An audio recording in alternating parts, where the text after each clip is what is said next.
What to do if insufficient nailing strength or low nailing efficiency? There are 3 reasons for insufficient nailing strength or low nailing efficiency. First, the front end of the driver is damaged. Second, the lubrication inside the cylinder is not enough. Thirdly, insufficient air pressure. Adjust the air pressure to 85 to 110 psi. First, open the exhaust cover.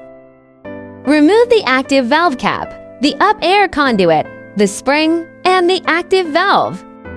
Knock out the cylinder. You can see that the front end of the driver is already uneven.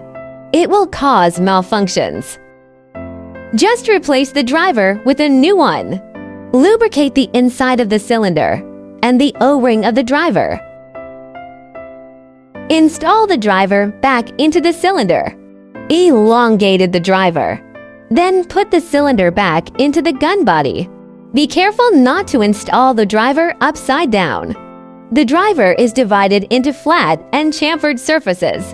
The chamfered surface should face towards the inside of the muzzle. Press it down with your hands. The O-ring of the active valve is also coated with lubricating oil. Put on the spring. Put on this active valve cap. Brush lubricant on the O-ring of the active valve cap. Then place the air conduit up. Note that the sizes of the 2 ends of the up air conduits are not the same. We'll put the small one inside. Press and hold the air conduit up by hand. Put on the exhaust cover. Then tighten the screws. After the repair is completed, we install the nails. Check whether the nailing is smooth.